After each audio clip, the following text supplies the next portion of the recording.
Olá, tudo bem? Aqui é Márcio Seixas. Na próxima sexta-feira, dia 24, a partir das 19 horas, eu estarei na Loja Monstra, batendo papo com os meninos do Mansão Wayne sobre os 80 anos do Batman e sobre Batman no cinema, game, TV. E pela primeira vez eu quero jogar o Injustice 2. Aparece lá pra gente jogar juntos e trocar um abraço. Não esqueça, sexta-feira, a partir das 19 horas. Até lá. Então já sabe, se quiser bater um papo ali com a voz do Batman, com o Márcio Seixas e com a equipe do Mansão Wayne, é só aparecer amanhã, dia 24 de maio de 2019, na Loja Monstra, ali na Praça Benedito Calixto, em São Paulo, capital. Vai ter mais informação no post desse podcast, ali no mansãoN.com.br e na nossa página do Facebook. Então, apareça e agora eu vou deixar vocês com o programa que foi pro que vocês vieram, não é mesmo? Falou! Boa noite, Gotham.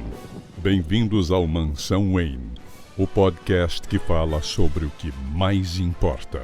Eu, o Batman.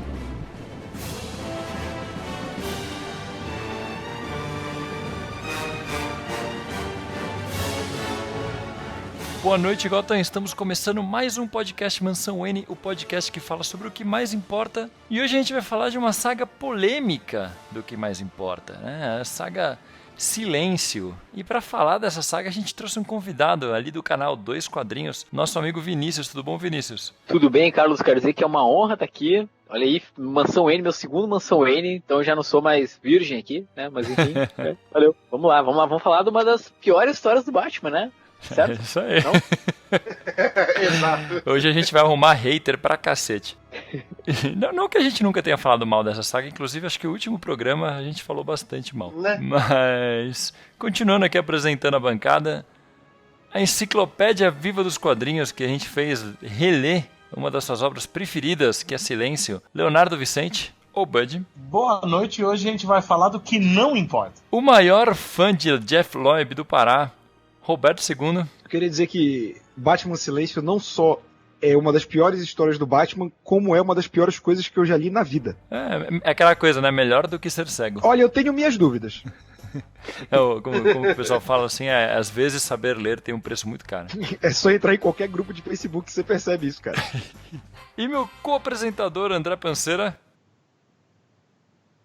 Silêncio proposital pra pegar vocês, mas que história ruim, puta que pariu. Acho que a gente devia fazer um minuto de silêncio e encerrar o podcast, né? Olha, uma ideia na edição, hein? Acho que agora então a gente encerrou aí as cotas de piada de silêncio, né? Vamos parar de Por favor, sentir, né? Calma, É que isso. tem muito programa pela frente. Olha, tem bastante ainda com isso. Mas e este aqui não fica em silêncio um minuto, um cara que apresentou todo mundo, Carlos Vasquez. Oi, JT. Tô aqui vestindo minhas faixas na cara e com uma capa de chuva que tava na promoção e que todo mundo em Gotham tá usando pra falar dessa saga maravilhosa, polêmica e que tá em 9 a cada 10 listas de melhores histórias do Batman no Instagram, né? Que é Silêncio. Por quê? Por quê? E como sempre que a gente fala de uma história que se passou na linha regular do Batman, nas revistas mensais e tudo, a gente vai primeiro dar uma contextualizada em como estava o universo DC nessa época. Nessa época eu consigo lembrar de como estava no Brasil a publicação, né? Que foi... A Panini tinha começado a publicar fazia pouco tempo até. Começou na revista, na edição número 9 do Batman da Panini. E foi a primeira vez que eles trouxeram o formato americano para as revistas mensais, né? Que antes eles tinham aquele formato maior, com capa cartonada e tal.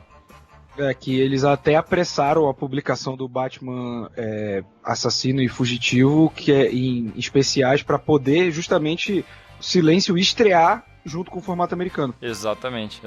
A saga anterior justamente era Fugitivo, era Bruce Wayne Assassino e Batman Fugitivo, se não me engano o nome das duas sagas seguidas, que são duas sagas maravilhosas que um dia a gente vai fazer um programa. Tu vê, né? Ed Brubaker escrevendo Batman antes do Silêncio. Sim, cara, e nas mensais que estavam rolando ao mesmo tempo, a revista Mix do Batman dessa época tinha coisa do Brubaker, tinha coisas muito interessantes, teve a revista da Batgirl ano 1 saindo junto. O mix era realmente bom. Tirando o Asa Noturna, que nessa época tava bem mal, de forma geral, o mix do Batman tava muito bom. Silêncio acabava sendo o ponto fraco, na minha opinião, da mensal, mas era o que chamava vendas, né? Era o principal ali, né? Mas mesmo com Asa Noturna estando mal, putz, cara... Ainda era muito melhor que Silêncio. Então, exatamente. Mas vamos falar... Vamos falar mal de Silêncio daqui a pouco. Vamos introduzir, ó... O que tá rolando no universo DC de forma geral? Eu lembro que era a época que o Lex Luthor era presidente dos Estados Unidos, que isso até é usado na história. Mas você sabe que você tá dando contexto só pra dizer que essa obra tem algum impacto, porque o Jeff Loeb caga pra tudo, né, cara? Ele só usa esmo. Tipo, podia estar acontecendo a crise nas Infinitas Terras, que Silêncio ia ser essa mesma merda. Durante a história a gente vê muitos diálogos que é pra tentar consertar personagens que deviam estar diferentes. É verdade, tem muita coisa que dá pra ver que o Jeff Loeb colocou em balões depois que já tava desenhado tudo e tal, que são pra justificar até coisa que o Jim Lee desenhou esquisito, ou mudanças de uniforme que ele fez porque sim e depois ele tentou justificar um pouco. Então, acho que é legal de falar que esse trabalho, o Silêncio, pro Jim Lee, ele é muito significativo, né? Porque foi o momento em que ele voltou a desenhar assim regularmente, aí depois ele foi fazer o Superman pela manhã, né? Mas assim, o Jim Lee, ele teve aquele tempo na Marvel, né? Foi pra Image, depois voltou pra Marvel, enfim. E aí a gente tava num momento em que ele não tava conseguindo desenhar, porque tipo, tinha cuidado da Wildstorm, tava muito ocupado. Ele vende a Wildstorm pra DC e naquela época lá que o Alan Moore, né, lançou os títulos da ABC. E aí ele chegou a fazer uns trabalhinhos pequenos, assim, tipo, sei lá, um gibizinho aqui na Vertigo, bem curtinho. Então ele fez o Batman preto e branco, mas o primeiro grande trabalho que ele vai fazer na DC é justamente o Batman Silêncio. E, cara, sei lá, né, que azar, né? Combina com o nível da história. Mas na época o Loeb estava vindo numa alta, né? Que ele tinha feito anos antes o Longo Dia das Bruxas e mais recentemente o Vitória Sombria. E quem editou o Vitória Sombria foi o Mark Chiarello, que chamou o Loeb para um novo projeto e ele queria os dois concordarem em fazer um projeto numa revista mensal do Batman para ser algo diferente. E o Loeb só tinha uma dúvida de quem ia ser o desenhista. De cara, o Chiarello já pensou no Jim Lee. O próprio Jim Lee, numa das introduções, né, nos encadernados gringos, fala que na época só o Chiarello acreditava que eles iam conseguir fazer uma mensal, porque dentro da DC ninguém botava fé que eles iam conseguir lançar em dia, né? O que não fizeram também, atrasou, mas não atrasou tanto quanto outras coisas do Jim Lee. Só que o interessante é que o Loeb disse que ele ficou tão empolgado quando ele ouviu o nome do Jim Lee, que ele falou que ele nem tinha uma história em mente e já aceitou. O problema é que, pelo visto, ele levou até o fim essa ideia de que não tinha uma história em mente, né? Não, Bud, o pior de tudo é tu pensar que a DC contratou o Loeb pra escrever o terceiro Longo Dia das Bruxas, né? Porque, tipo, cara... É a mesma ideia, praticamente, assim, tipo... dos vilões durante um ano e a obsessão dele em usar o Duas Caras do pior jeito possível. É porque ele só sabe fazer isso, gente. Ele joga um monte de personagem, é isso que ele faz. Até antes de dar o contexto da trama, a verdade é que a DC queria que o Jim Lee desenhasse toda a galeria de vilões do Batman, e o mínimo que você precisa pra isso é o Jeff Loeb, porque o Jeff Loeb se assemelha muito a outro cara que as pessoas também gostam, e que eu falo mal pra caralho, que é o Scott Snyder, que ele pega e tira elementos da trama que nunca existiram pra conduzir uma narrativa que ele acha legal, mas só é massa velho. É por isso que quando eu comecei a ler Scott Snyder, eu já não tava me empolgando, porque esses mesmos elementos estão na trama do Loeb. O Loeb, ele cria esse... Já partindo pra trama, né? O Batman começa uma missão ali pra resgatar um garoto, é atacado pelo crocodilo, a mulher gato rouba algo da cena do crime, ele vai atrás dela e no meio do caminho alguém corta a bate-corda dele que ele estava se pendurando, ele cai de uma altura impressionante, graças à armadura, né, apesar do Jim Lee desenhar que nem uma roupa, ele não morre, e por algum motivo, quando o Alfred tá atendendo ele pra levar pro hospital, ele fala, não, chame Thomas, essa cena meio BBS, meu Deus, está delirando com o próprio pai, e aí o que acontece? O Loeb cria um amigo de infância do Batman, que sempre existiu, que tem uma história trágica parecida, entende? Ele vai colocando elementos na trama pra poder conduzir o que ele quer contar, e ainda assim ele faz mal feito, porque a partir daí vai acontecer uma série de eventos do Batman, dele perceber que tem alguém atrás dele, e ele querer descobrir quem é essa pessoa. Alguém misterioso que ele nunca viu antes, bem na mesma época que o amigo de infância apareceu. E igual a Snyder, o Loeb faz o Batman ser um imbecil, né? É engraçado que na introdução ele fala isso, que no Longo Dia das Bruxas ele tinha a vantagem de escrever um Batman principiante no ano 1, que ainda era falho, aí agora ia ser a primeira vez que ele ia fazer o Batman perfeito, e é o mesmo imbecil. E tem muitas coincidências malucas na história, né, cara? Porque... Tem muitas forçações também. Você vai vendo, tipo, a trama vai andando com, tipo, a mulher gato rouba um negócio pra Era Venenosa, que controla o super-homem, que tal. Você vai vendo que os vilões estão fazendo coisas ao redor e amando de alguém que eles não falam quem é.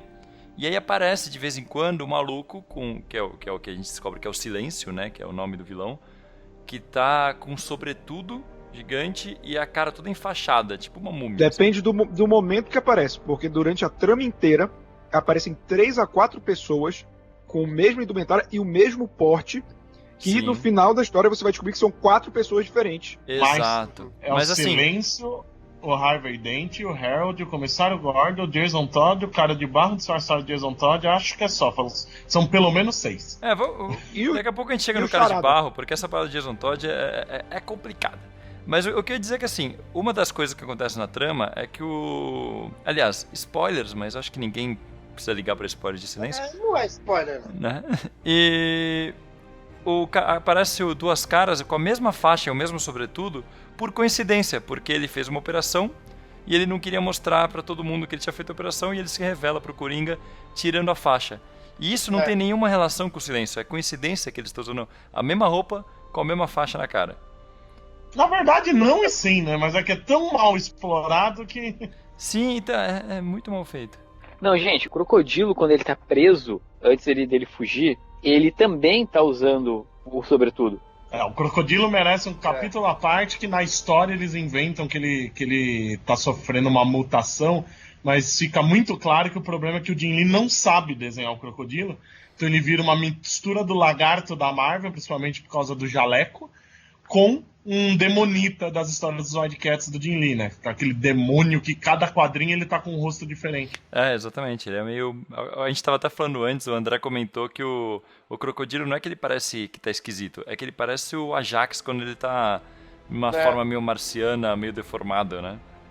Isso, fica esse mesmo estilo aí, tipo, só que desenhado de uma forma horrenda, né? Mas e dá pra perceber que eles ficam forçando à medida que a história vai passando, de que alguém injetou alguma coisa nele e aquilo que o Bud falou, ele tá sofrendo uma mutação e aí ele precisa do dinheiro pra tentar reverter isso. Eles ficam forçando essa barra justamente pra chegar e falar assim, não, olha, daqui pra frente o Crocodilo só vai ser assim, tipo... E esse é o único efeito, né, que o Silêncio tem na cronologia da DC, porque a partir daí cada um usa o Crocodilo com um visual diferente.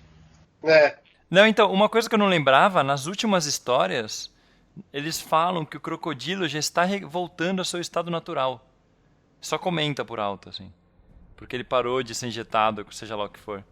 Sei lá, se alguém não leu aí da audiência e tá ouvindo, mas assim, o lance é que esse vilão, ele está ajudando os outros vilões a derrotar o Batman, né? Essa é a ideia, Exato, né? Que ele tá dando um improve, né? Um upgrade nos caras. Exatamente. Eu acho que a gente pode até... Vocês querem ir parte a parte? Acho que é uma boa, né?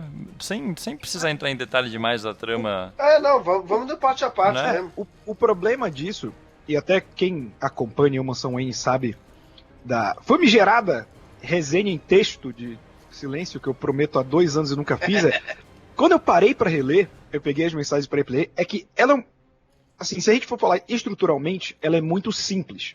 Sim. Simplória até, eu diria. O problema é que justamente pelo Loeb querer parecer uma mega saga fodona, ele coloca vários elementos que você tem que explicar, porque senão ela fica mais confusa do que ela já é.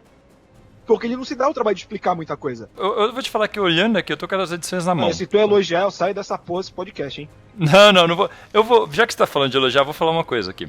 Ah, não. Quando eu li na época, eu lembro que eu achei só ruim pra cacete. Pronto. E ela continua bem ruim. Mas eu mudei um pouco a perspectiva. Eu acho que ela é muito simples. Eu acho que ela é mais infantil do que mal escrita, saca? Ela é uma coisa infantil, boba. Vocês concordam eu acho com que isso? eu acho que essa história perde muito tempo explicando coisas meio óbvias, sabe? Eu digo tanto pra trama quanto em relação aos personagens. E também, assim, tipo, ela tipo, tem quadros muito grandes, ela é uma leitura muito rápida. Você lê isso muito rápido. Você não acha? Porque é uma impressão que eu fiquei agora que até acho que ajuda a explicar por que tem tanta gente que quando tá começando a ler gosta tanto dessa saga. ela é uma história muito simples, que envolve grande parte do universo do Batman, sem aprofundar demais em nada, e explicando todo mundo que aparece. Quando aparece o Tim Drake, ele conta rapidamente que foi o terceiro Robin, que descobriu a identidade dele. Ele explica quem foi o Jason Todd, ele explica toda a história do Dick Grayson. Todo vilão ele dá uma introduzida. Sabe, não parece uma coisa meio livro ilustrado para criança sobre o Batman?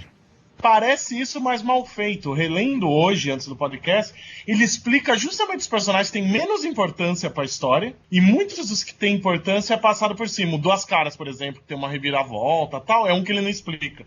O Tim Drake, que não serve pra bosta nenhuma na história, ele explica. É verdade, o Duas Caras ele não explica quase nada. Mas o Duas Caras também é meio jogado, né, o que ele faz ali. É porque o Duas Caras é a única sacada quase boa que o Loeb tem é essa, porque a gente já tinha lido O Longo Dia das Bruxas e o Vitória Sombria, sabia que virava muito em torno do Duas Caras. Aí começa outra minissérie, outra história do Loeb, a gente acha que vai ser ele de novo. E ele brinca com isso. É a única coisa ali que parece uma pista falsa funcional ali. É porque a história ela mais se sustenta por conta da sequência de pistas falsas que ele coloca, né?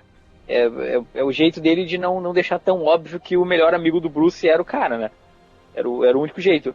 Eu podia propor um desafio pros colegas aqui da mesa? Opa! Claro. Eu gostaria que... Vocês estão com a edição aí na mão? Tô. Carlos, eu gostaria que tu abrisse em qualquer página no meio dela e me diga se tu não vai ver uma cena de impacto, um soco, uma porrada ou alguma coisa pra te chocar. Vamos lá, vou pegar uma edição qualquer aqui, edição 16, Batman 16. Vamos lá. Cara, eu abri na página que tá o Batman e Asa Noturna correndo na Batcaverna com 10 milhões de Batmóveis. Caraca, sério? Eu também?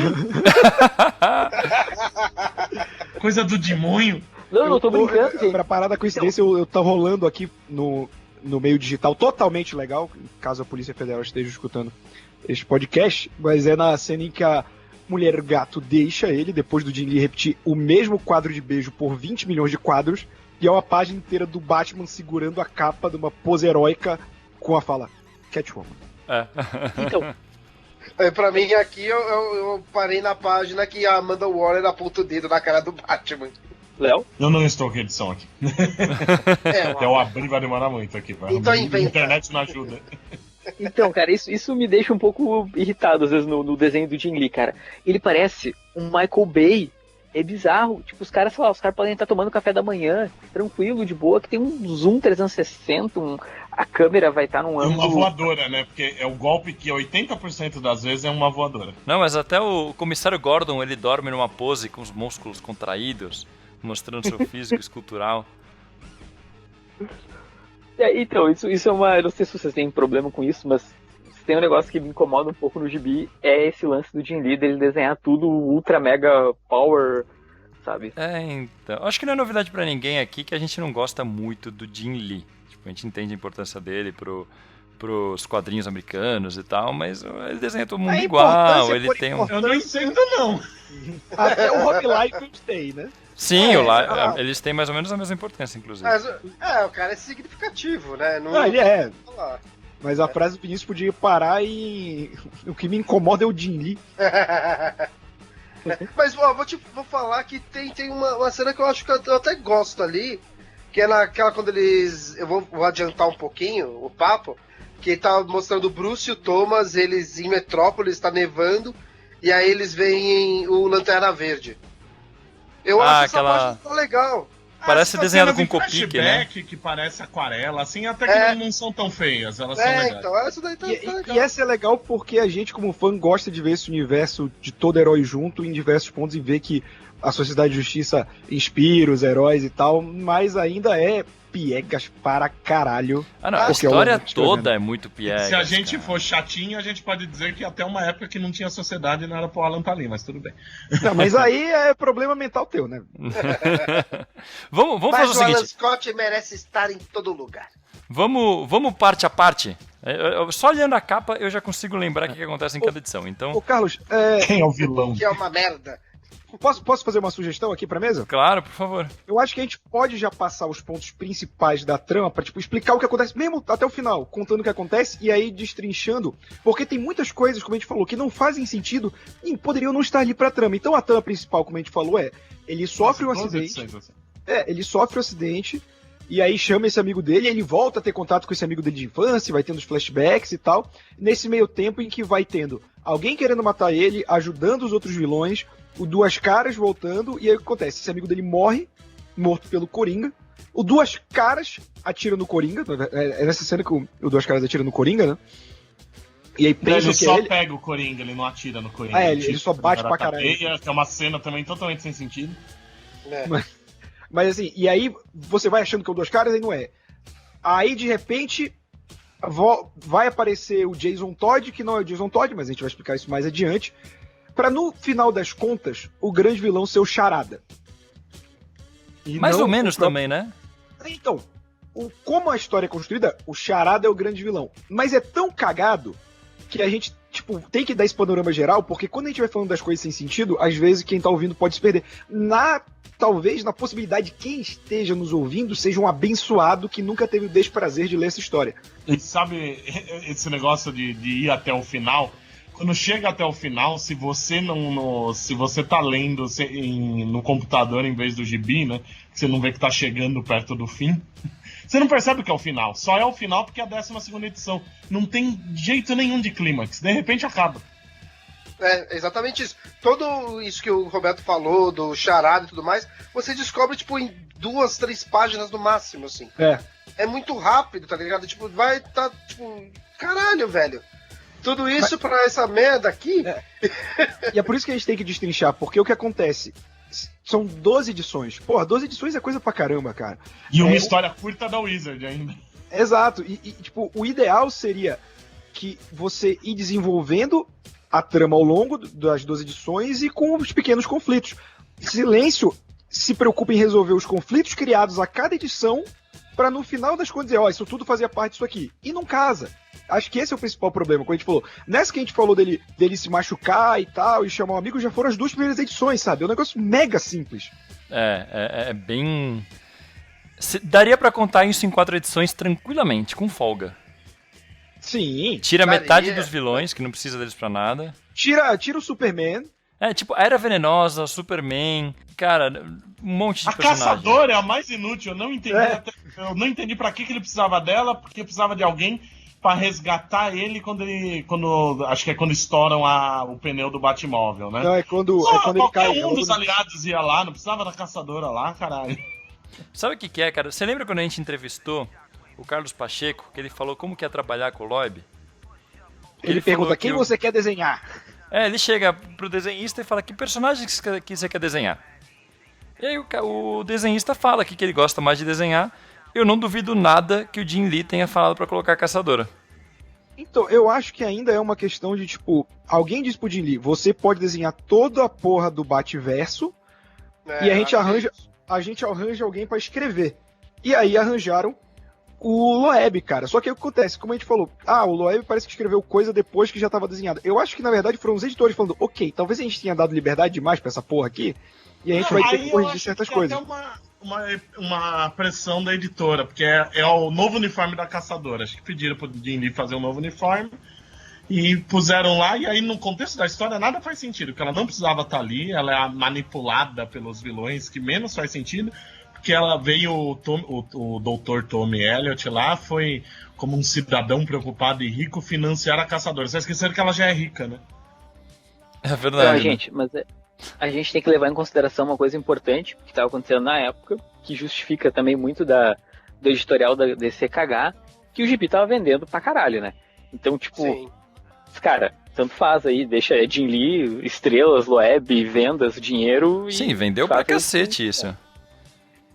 Sim, provavelmente fazia tempo que o Batman não vendia tanto quanto quando entrou essa dupla do Jeff Loeb e Jim Lee. Então, assim... Tanto que o Jim Lee sai do Batman direto pro Superman, né? Não, e ele fica na DC e até hoje é um dos grandes executivos da DC e é consequência disso tudo, cara. Tipo, esse foi o começo dele na DC. Cara, eu li em algum lugar que isso aqui foi também representativo... que faz tempo que eu li isso, mas foi algo como se esse gibi fosse representativo até pro próprio Batman e pras vendas de quadrinhos, assim. Foi um negócio muito simbólico, assim, o número que ele vendeu. Acho que o Batman tava em baixa na época... E isso aqui fez ele explodir de volta, alguma coisa assim. Sim, eu acho que o Batman não vendia bem assim desde o começo dos anos 90. E mesmo assim não era tão bem quanto vendeu isso. Desde Queda do Morcego, né? Alguma coisa assim. Antes, na verdade, quando deu o boom em 89 com o filme, né?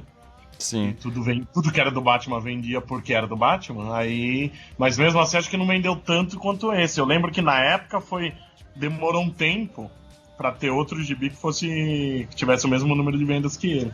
É que assim, a gente não pode falar que o Jim Lee desenha mal. A gente pode não gostar do estilo dele. Eu não gosto muito da narrativa dele. Eu posso falar assim, desenha mal pra caralho. Não vem com esse papinho aí. O Jim Lee, ele desenhava bem antes de ser famoso. É muito engraçado. Ele tinha um estilo muito mais simples. Falaram que ele desenha mal. Não, velho, ó, X-Men. a capa do Batman, da primeira edição do Silêncio, é bonita pra cacete, do Batman na Gárgula. É uma capa que chama atenção, uma capa bem diagramada, bem feita. Eu sempre falo isso quando a gente fala do Jim Lee. Eu acho que ele tem um carinho especial pelo Batman. Você pega qualquer arte dele na DC, é tudo feio. Eu não vou dizer que o Batman é bonito, mas você percebe que ele capricha muito mais no Batman. Mas assim, mesmo comparando com as atuais, assim, as últimas que ele desenhou, cara, assim, comparando com as últimas, eu achei aqui até que, tipo, menos pior, viu? Eu acho que ele deu uma piorada boa de uns tempos ele pra tá cá. relaxadão. Hoje em dia ele faz alguma capa bonita às vezes, mas de forma geral ele tá bem relaxado. Mas tem uma coisa que tá muito bonita em Silêncio. Uma só. As cores. As cores estão lindas. Eu acho as cores boas. Não, as cores estão bonitas mesmo. Me chamou a atenção também. E assim, a gente tá falando de uma história que já tem mais de 10 anos, né? Já tem quase 20 anos.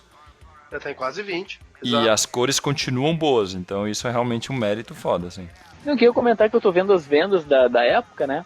Olha só, se a gente for pegar o Batman 611, que seria basicamente uma das edições do Silêncio, né? Ele tá em primeiro lugar nas vendas, conseguiu passar todo o universo Ultimate da Marvel, né? Que tava bombando na época. Mas não era uma venda tão expressiva assim, considerando os dias de hoje. Não, enfim, olha só, 130 mil cópias. Não é tão assustador assim, É que é uma época que o mercado tava em baixa, né? Eu acho que o máximo que dava eram 150, né? Tem que lembrar que isso é antes de boom de filme de super-herói. Nessa época o super-herói não tava na moda, não tava nada. Sim. Mas o colorista de Silêncio foi o Alex Sinclair, já que estamos elogiando cores aqui. Isso. Daqui é pra arranjar motivo pra falar bem, já que não pode falar mal de quem desenha. É que tinha que achar alguma coisa pra falar bem, né, cara? Capa bem diagramada, agora não pode falar mal, porra. Eu gosto do Alex Sinclair, ele colore pra outros caras também, fica legal. Não, pô, o Jim Lee, eu conheço um monte de gente que começou a desenhar por causa do Jim Lee. Depois você foi ficando mais velho, foi começando a ver problema e tal, mas é um desenhista. A desenhar, né? O Jim Lee é um cara que influenciou toda uma geração de desenhistas, né? Vixe, eu não tô discutindo que ele não é influente, cara. Para de ficar indo pela tangente, vaselina do caralho. Mas vamos lá, vai. Ó, primeira edição é aquilo que a gente contou, que o Crocodilo aparece sequestrando uma criança rica aleatória e a mulher gato pega dinheiro do resgate e foge do Batman. E nessa fugida do Batman, cortam a corda dele, ele cai, fratura o crânio, quase morre e manda por código Morse o Alfred chamar o Tommy Elliot, que era o amigo dele, cirurgião da Filadélfia. Aí a trama vai andando, tipo, você chega, você descobre que a mulher gato estava sendo manipulada pela Era Venenosa, aí alguma coisa leva ele a Metrópolis, eu nem lembro agora que pista que era, mas alguma pista leva ele. A Era fugiu pra Metrópolis. A Era fugiu pra Metrópolis, exatamente. E aí chegando lá, o Batman fica dando em cima da Lois Lane de um jeito que é meio bizarro até. Em frente ao marido dela, né? Do lado. Nossa, é muito bizarro aquela dinâmica toda dos três, né? Mas o Loeb não sabe escrever interação entre seres humanos, cara. Né? Tá, olha só. A gente tem que parar num detalhe que a gente já tá no enfrentamento do Batman com o Super-Homem, né? Sim. Gente, olha só. Me explica uma coisa. Não sei qual é a velocidade que o Superman voa, tá? Não consegui aferir isso ainda, não sou nerd o suficiente pra saber isso. Mas tem um ponto. Cara, a Era Venenosa controla o Superman com uma... Sabe quando tu tá numa festa havaiana e te coloca umas flores assim no pescoço? É tipo isso mesmo. Tá ligado? É tipo isso. E o Super-Homem, ele voa pra cima do Batman, pra lá e pra cá, e apanha, e kryptonita, e destrói prédio, e aquela porra, velho, aquilo lá tá controlando ele, e não cai aquele negócio no pescoço, cara, uma florzinha. É pior ainda, na história o Batman fala que ela usou um batom de kryptonita. Quer dizer, não é aquilo. Por que aquilo tá no Superman, então? Ou seja, ela usou carrapicho pra dominar o Superman. Quem tem cachorro já foi pro interior sabe o que é isso, cara. Espada de grudar é uma merda. O melhor é que quem captura a venenosa meio que é o Crypto, o supercão. É verdade, meu. Nossa, Uma das só poucas piora, boas cara. histórias, né? É uma das poucas coisas boas na história. Você viu o Cara, negócio mas da vocês acham que ficou meio roubado? O que vocês acharam da luta do Batman com o Super-Homem? Horrível, cara. É ruim, cara. É bem ruim. Nossa, é muito ruim. É muito ruim. Não é uma história. Não é uma luta bem coreografada, nada. Tipo, ele tira o anel de Kryptonita lá do cu, né? Que ele tava guardando. De onde mais seria? De onde mais seria? Aí o Super-Homem aparece quebrando tudo e já toma um soco na cara. É tipo. Eu acho que o Super-Homem consegue resistir um pouquinho à Kryptonita, como pra não pra conseguir reagir a isso, sabe? E o Loeb Não, é tão burro que dá pra justificar e ele não usa, né? Se a Era já tava usando batom de Kryptonita, o Superman já ia estar um pouco enfraquecido. O Loeb é tão burro que não usa isso. Não, mas o pior é que na história ele fala assim: o anel ele é o suficiente para deixar ele meio atordoado. Sabe? Tá bom. Ele já diz ali que o anel ele faz isso, então. Temos que aí aceitar, dá né? 2 quadrinhos, o Batman fala que se der mais um soco, a mão dele quebra. Sim. Porque ele tá atordoado, não tá fraco, né? Então, mas aí eu acho que até faz sentido, porque assim, tá deixando ele atordoado, mas não daquele jeito de ficar. Dele ficar tipo, tira essa porra de perto de mim. Não, tipo, tá ali, tipo, tá atrapalhando os sensores, os sentidos dele pra ele chegar e conseguir golpear mais, tipo, facilmente o Superman. Só que ele não tá tão completamente sem poderes. Ele continua ainda, tipo, resistente pra caralho. Então faz sentido isso que o Batman fala. Nessa parte eu não vejo muito isso. Teve uma coisa que a gente não comentou, que é que na história anterior, o Batman tinha beijado a Mulher Gato num telhado. Numa cena bem... qualquer coisa. Verdade. Mas ele fica com aquilo, assim... Ele se beija no... Né? Ele se beija no telhado e ela vai embora, tipo... Foi só isso e tchau. E ele fica falando com ela como se eles estivessem num relacionamento. Agora estamos casados. Ela me beijou. E isso é tão imbecil, né? Porque eles já se beijaram antes, várias vezes. E o decorrer da história vai explorando isso. Não explora, aliás, né? Fica esse climinha de adolescente entre os dois. Aí lá pro final o Batman fica desconfiando que isso pode fazer parte do plano. Fica no ar e nunca mais é citado isso em nenhum lugar do mundo, né? Não fica no ar, porque ele tá falando, aí ela pede pra ele fazer silêncio. Então ela estava com silêncio. Não, cara, que dedução imbecil cara? Nossa, essa parte é muito imbecil. Não, gente. Se isso já é imbecil, no final, Batman simplesmente, ele perde o poder de fala. Porque em nenhum momento ele pega e, não, peraí, desculpa, me confundi, volta aqui. Ele deixa ela embora e era isso. Parece que cada um ficou com uma mordaça na boca e acabou, sabe? Então, é por isso que eu falo, essa história parece feita pra moleque de 11 anos, que nunca pegou um gibi, 12 anos no máximo, e vai ler isso e vai falar, que bonitinho, que legal essa história, tipo, e pronto. E é ignorando tudo que já teve com a Mulher Gato e o Batman. Eu tenho quase certeza que antes ele já sabia as identidades, eu não vou lembrar onde, mas isso é uma coisa que não é culpa só do Loeb. Isso ia e voltava em várias histórias. Aí essa parada da identidade da Mulher Gato, eu dei uma pesquisada. O que rola? A gente lembra daquela fase que o Alan Davis desenhava, que eles meio que namoravam ainda. Porque era logo depois do pós-crise, mas eles ainda deixaram alguns elementos do pré-crise. E isso depois foi sendo ignorado aos poucos. Tipo, esse relacionamento do Batman com a Mulher Gato é uma coisa pré-crise, saca? No pós-crise eles pararam de considerar logo depois daquela Ministério da Mulher Gato e tudo. Aliás, aí é um outro ponto que a gente falou, que parece que o Loeb põe os diálogos pra consertar. Nesse período a Mulher Gato não era mais ladra, não, nada de si. Ela era aquela época que ela vira guardiã das prostitutas de Gotham lá. E você vê que ela tá agindo como ladra, não é só porque a Era manipulou ela. Sim. E aí nos diálogos ela fica justificando. É bem isso mesmo. Fala assim, fiquei chateado que ela voltou a roubar, né? Mas aí a história seguinte, eles vão pra ópera. Aí vai o Batman com o Tommy Elliot, a Mulher Gato, como Selina Kyle, sem ela saber que o Batman é o Bruce. Coincidência, no mesmo lugar com a Leslie, né? Com a Leslie Tompkins, que é velha amiga da Mulher Gato, o que eu achei uma coisa interessante, né? Tipo, eu acho que isso já... mas isso era da mensal mesmo, da Mulher Gato, elas tinham mais contato nessa época. E aí eles vão pra ópera, e é uma ópera sobre o palhaço, né? E o palhaço é a Arlequina, e aí ela começa a tirar em geral, e... Nossa, e na hora que, tipo, ela vai agachando, que vai abrindo atrás, assim, dá a impressão que vai sair um ser gigantesco. Eu até pensei, é o crocodilo de novo. Não, é a Arlequina. É a Arlequina. E ela começa a tirar na galera, o Tommy Elliot fica puto.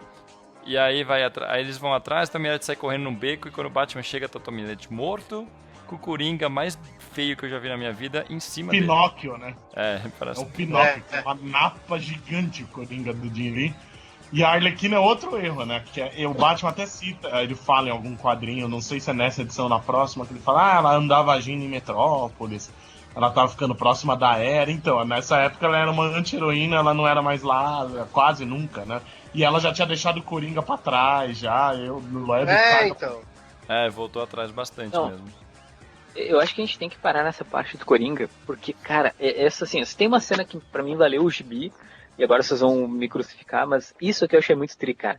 Porque é uma sequência do Batman dando soco no Coringa, né? Porque ele acha que o Coringa matou Ele quer o matar Edgar. ele, né? E ele, cara, eles perdem o controle. E assim, a cada soco do Batman tem um flashback em, tipo, aquarelado, né? De alguma maldade que o Coringa fez contra o Batman. Sim. Cara, é muito louco. Tu entra na cabeça do Bruce, assim, e pensa, cara, ele tá perdendo o controle porque ele tá lembrando das paradas tudo, sabe? O pior é que essa história, ela tem uma narrativa muito mais interessante que o resto da saga inteira. Porque eles brincam até, tipo, tem uma página que você vê claramente que eles gostaram tanto do lápis do Jim Lee, que eles deixaram em preto e branco sem arte finalizar e pronto, pra dar mais impacto. E só pra mostrar o quanto essa história é simples, a gente tá descrevendo como se fosse uma história só, a gente já correu só nessa história da ópera uma edição. É uma edição deles na ópera e termina com o Coringa baleando o Thomas. Aí depois é só o Batman batendo na porra do Coringa uma edição inteira, sabe? E só falar rapidinho que o Thomas, ele só vai atrás ali porque a Arlequina rouba o colar que a mãe dele deu pra ele. Né? Pelo menos é isso que eles querem forçar pra gente que. Sim, que ele vai atrás dela. Eles usam isso como. Eles usam várias vezes esse negócio do colar como um artefato importante da infância do Thomas Elliot. O que mais pra frente a gente vê que não faz muito sentido também. Não faz sentido nenhum. Mas essa história. Eu achei interessante isso que o Vini falou. Que ele vai lembrando dos traumas. É o que eu falei antes, cara. Essa história ela serve pra introduzir o universo do Batman pra um leitor novo. Ele resume tudo o que aconteceu de importante que é usado normalmente nas histórias. Relembram tipo, nessa história do Coringa, eles relembram todas as maldades que o Coringa fez. Jason Todd, a Bárbara Gordon, que aliás é o quadro mais bonito da saga inteira. É o primeiro flashback da Bárbara Gordon, que aparece dando uma volta, assim, sorrindo, todo aquarelado. É um quadro vermelho, né? É amarelo. Não. Sim, eu sei qual que é. É bonito pra caramba esse quadro. É bonito pra caramba, sim. Esse daí é bonito. Aí ele vai lembrando, aí ele explica Oráculo, aí ele explica o Jason Todd, ele explica então, tudo, mas assim. eu acho que ele, no decorrer da história toda, eu acho que explica demais, tá ligado? Então, pra gente que já acompanha a Mensal faz tempo, é idiota, porque é de novo a mesma ladainha, é aquela jogar todos os clichês do Batman juntos. Por isso que eu acho que pra gente que é leitor antigo, não pega. Pro cara que nunca leu Batman, pega bem. Não, mas não só isso. Eu acho que, tipo, ele repete, tipo, as mesmas coisas várias vezes. Não é nem só, tipo, de repetir coisas que a gente já sabe por a gente já ler. Mas, tipo, quase toda edição ele...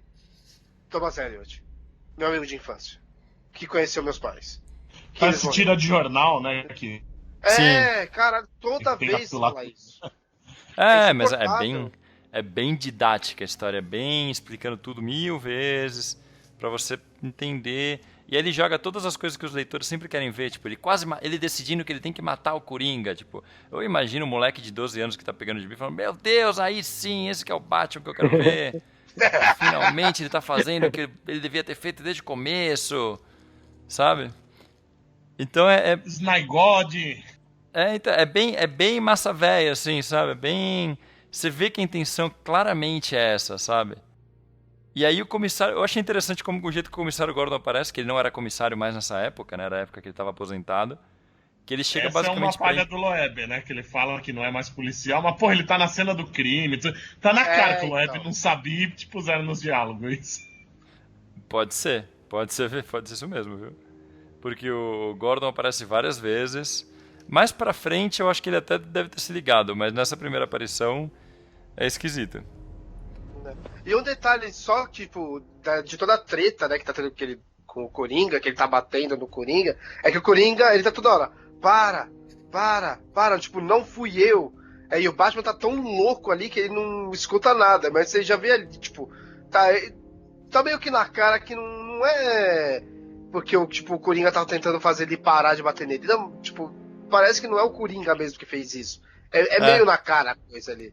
Exatamente. Não, exatamente. na verdade, se a gente for ver a cena, não sei assim. Vamos lá, o Loeb disse que ele estava escrevendo agora um Batman que era já, tipo, full entendido de tudo, ele não era um Batman iniciante. Se a gente for ver, a cena onde tem o Coringa em cima do corpo do Thomas Elliot, com uma pistola e o Thomas com o buraco de bala, claramente a pistola que o Coringa tá segurando tem um bang, tem tipo aqueles cabinho com uma bandeirinha, sabe? Então, sei lá, será que o Exato. Batman não veria que obviamente não foi o Coringa que matou, sabe? Porque a bala não tem uma bala na arma? É uma arma de mentira, né? Com uma bandeirinha. Ele não é o Batman, pô. Se ele é o Batman, enfim, sei lá, ele perdeu o controle. Não tem olhos? Aí a história seguinte é o enterro do Thomas Elliot. E tem uma história lá com o Asa Noturna indo atrás do Charada, onde eles encontram cinzas do Poço de Lázaro, que o Batman só pega. Mas vamos voltar pro enterro, gente. O enterro Você quer o enterro de antes? cagar de rir, cara.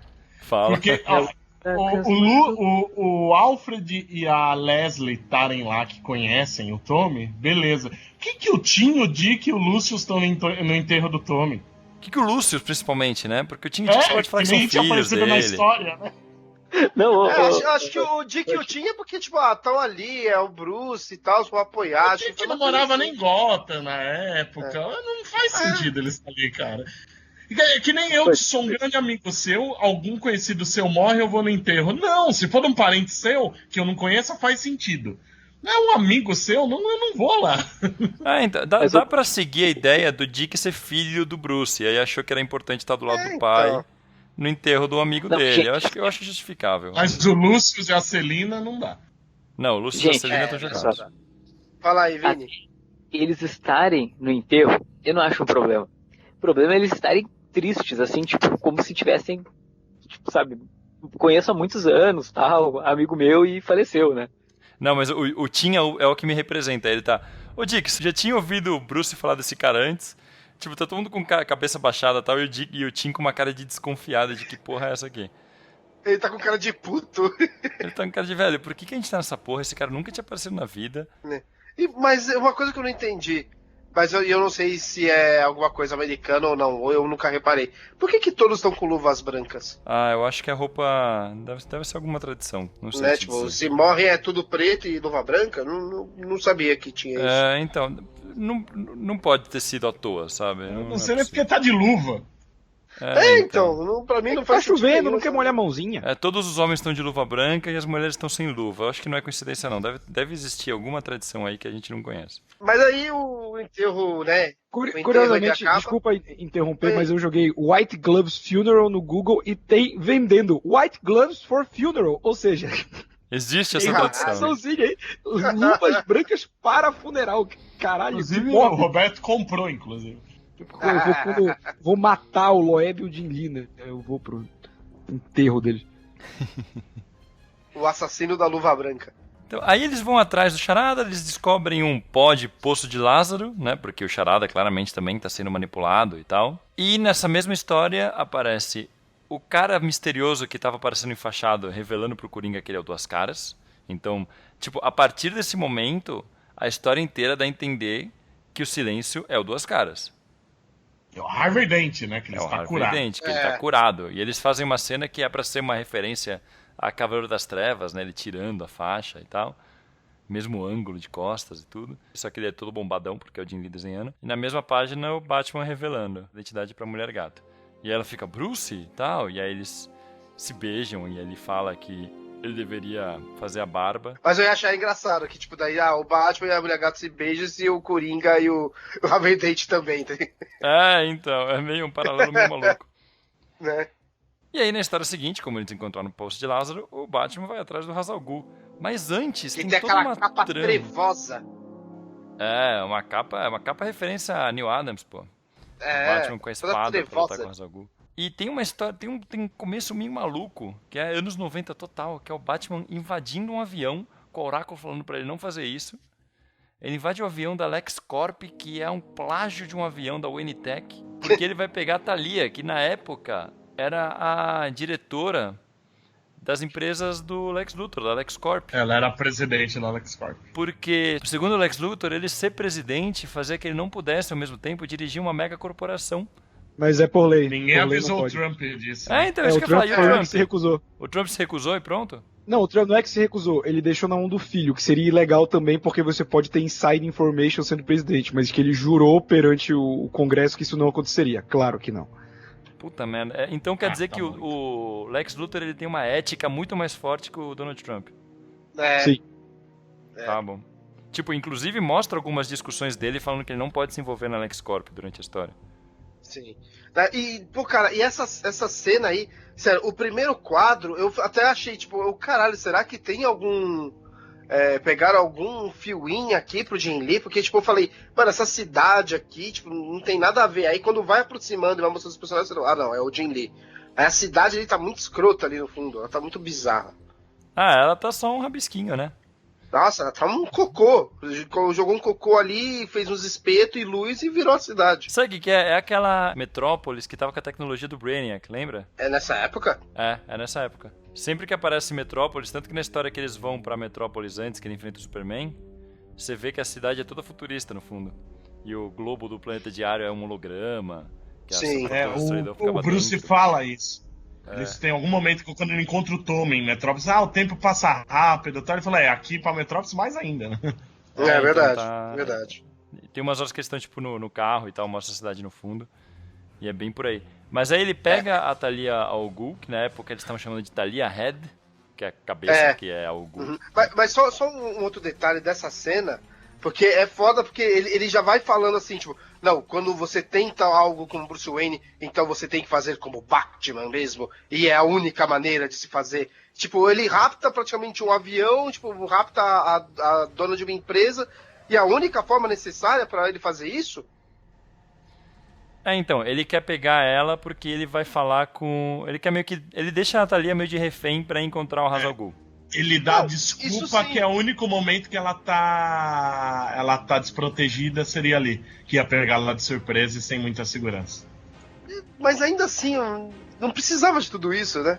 É claro que não. Ele não foi falar com ela umas edições antes, caralho. Então, é isso que eu tô falando, não faz sentido isso. Mas eu gosto que ele deixa a Talia com a Mulher Gato, e aí vai ali pra África do Sul enfrentar o Ra's al Ghul, aí eles se enfrentam com espada. Com o Batman começando o duelo.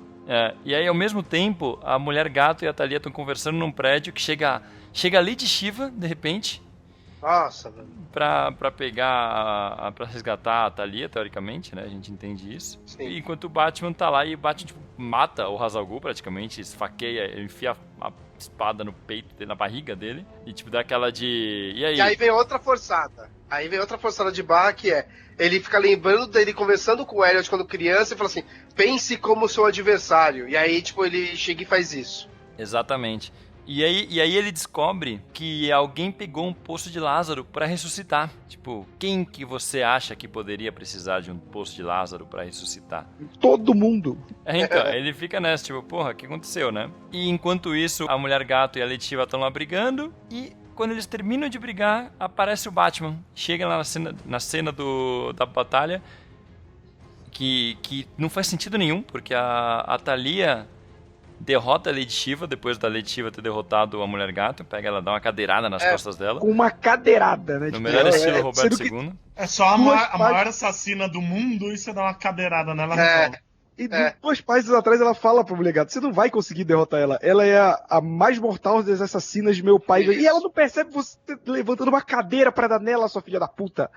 Então, cara, uma coisa que eu não entendi é que a Talia vê tudo isso e vai embora. Tá? Ela vai embora, ela pega a corda e sobe pela boia pra ir embora. Ela dá um beijo no Batman. 2 quadros depois... Ela fala que volta. Ela tá fala lá. que quando o Batman pergunta, ela fala que voltou. Isso, ela ok. fala mesmo. Tá, então se passou um tempo nisso. Acho que é só pra... Acho que não ia ter isso, eles perceberam que pro Batman voltar do outro lado do mundo ia demorar. Aí porque ele tava do outro lado do mundo e ainda pede desculpa pelo atraso. Porra. Tem o teleportador da Liga, porra, por que não usa? Exato. Esse aí só usa quando é conveniente. E aí, a história seguinte começa com o Batman descobrindo que alguém deixou algum chip no computador dele, que ele acha que foi o Ra's al Ghul, porque o Ra's al Ghul antes tinha deixado uma espada lá e tal. Aparece o Tim Drake louco de ciúmes batendo na Mulher Gato na Batcaverna. Essa cena é tão idiota que logo depois a gente vê que foi o Batman que armou pra fazer cena. Mas é tão idiota porque desde a época da Queda do Morcego, o único aliado do Batman que se dava bem com a Mulher Gato, melhor do que o próprio Batman, era o Tim. O Tim vivia se aliando com a Mulher Gato. É muito imbecil essa cena. E ela sai e a caçadora vai atrás dela, achando que é a caçadora. Tipo, ela vê na Mulher Gato a caçadora com o uniforme antigo. Que aí, ó, a gente tava elogiando as cores, mas eles colorem tudo errado o uniforme antigo da caçadora. Né? Acontece. Tem um subplot da caçadora aí que é muito forçado pra ter a caçadora. Mas assim, tipo, a Mulher Gato que vai perseguindo a caçadora. Não o contrário. Não, elas cruzam na rua, aí umas... É muito bobo. Elas quase cruzam batem na rua uma na outra. E a Mulher Gato fica indo atrás dela. É isso. Tipo, Depois... a caçadora dá uma fechada na moto da Mulher Gato, e a Mulher Gato fica puta e começa a ir atrás dela, sabe? Tipo, o cara que toma fechada no trânsito começa a ir atrás do cara pelos becos. Faz sentido. Cara, é aquele esquema, psicopata. a cada duas páginas tem que ter alguém se batendo, uma porrada, alguma parada assim, sabe? Isso irrita muito na história. Né? Sim. Aí você descobre que a caçadora estava sendo manipulada pelo gás do medo do espantalho. O Batman toma também um pouco de gás. E aí quem aparece apontando uma arma apontando uma arma não, com uma faca no pescoço do Tim Drake. Que deu um socão nele antes. Jason Todd ressuscitado, adulto. E aí todo mundo ficou, caralho, o Jason Todd voltou e agora fudeu, tal. E antes disso tem o Espantalho, que é um que até por causa do gás do medo, tá mexendo com a caçadora, é meio importante e é um dos que eles quase não explicam nada. O Espantalho ele só fala que foi um dos primeiros vilões e tal, e é isso. E não, acho que nem isso direito, na real. E o Jason Todd cortando, né, as faixas com a faquinha na mão ali. Puta Sim. Que pariu. Que ceninha, meu Deus. E eu não entendo por que eles ficam com essa porra de todo mundo parecer o Silêncio, todo mundo tem a mesma faixa, o mesmo sobretudo. Pra gente, pra confundir o leitor, você até entende. Mas na trama isso não faz o menor sentido. Mas nem pra confundir o leitor, gente, porque você tá fazendo todo mundo parecido com um personagem que até então não existia. Então, se mas é pra você saber quem é. O Coringa, você fala, porra, será que é o Coringa? Caralho! Não, mas é um personagem que você nem sabe. Aquele visual não significa nada, né, nesse momento. Não, é o mistério, você quer saber quem é aquele inimigo. Aí você fala assim, puta, Duas Caras? Não, não é o Duas Caras. Puta, é o Jason Todd? Não, não é o Jason Todd. Porque aí você descobre que o Jason Todd, na verdade, é o cara de barro. Depois fizeram um retcon disso, mas aqui é o cara de barro. Que não faz sentido nenhum, né? Que no meio da briga era o Jason Todd, ele vai embora e o cara de barro toma lugar. Não tem um momento sequer de pausa na briga pra acontecer isso. Não, tem sim. Quando ele corre lá pras torres da igreja, é nessa parte que eles trocam. Mas é forçado. Porque aqui que surgiu a ideia do Jason Todd voltar depois, né? Eles viram que os leitores se empolgaram com a ideia e depois foram fazer de verdade, né? Exatamente. E é um Jason Todd e Jason Blood também, né? Com a mechinha branca de cabelo. Exatamente. Eu não duvido que o motivo seja esse, do filho da puta não saber a diferença de um pro outro. E aí, com a ajuda da Oráculo, eles descobrem quem que hackeou o computador da Batcaverna, quem colocou um dispositivo. E aí a gente trouxe de volta um personagem que a gente gosta muito aqui, principalmente o Bud, é bem fã dele, que é o Harold, o antigo ajudante do Batman da Batcaverna, que não aparecia há 10 anos e que eles não explicam direito. E eu conheço um monte de gente que não faz a menor ideia de quem era esse personagem. E também tá com sobretudo. E também tá com o mesmo sobretudo. Era promoção. Isso que dá pra comprar roupa na Ering, galera. Todo mundo vai ter a mesma roupa que você. E aí aparece o Silêncio e mata o Harold. Porque o Harold fala que traiu o Batman porque o Silêncio operou ele. O que já deixa mais na cara ainda quem que é o Silêncio, né? Mas vamos explicar primeiro, né? O Harold era um ajudante do Batman que ficava na caverna, faz tudo, e ele era mudo e corcunda. Exatamente. A gente fala bastante dele no programa da Queda do Morcego e no programa do Terremoto, né? Porque no Terra de Ninguém ele já não aparece mais. E aí ele aparece e ele fala pro Batman que foi pra recuperar a saúde, mas que ele fez de um jeito que ele tinha certeza que o Batman ia conseguir se livrar disso e não ia morrer. O que realmente acontece, só que aí o Harold, quando ele começa a falar demais, toma um tiro na cara e outro tiro no peito. E aparece o Silêncio com 2 armas, o que faz você de novo achar que é o Duas Caras, né?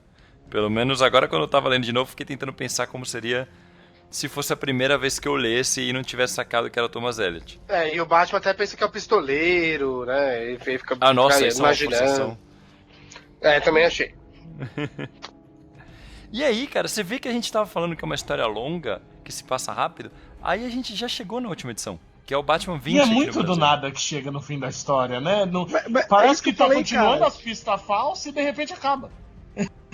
É muito ruim. Tem os flashbacks muito curtos do Harold, né, da caverna, que ele parece um monstro. O que tudo bem, tinha muito cara que desenhava ele assim mesmo. Deve ser porque Gigante, ele parece né? Funda de Notre Dame. Eles desenham ele gigante. O Jim Lee desenha ele gigante, é mesmo. Tem uma coisa nessa história que eu fico encucado lendo, que é Só uma?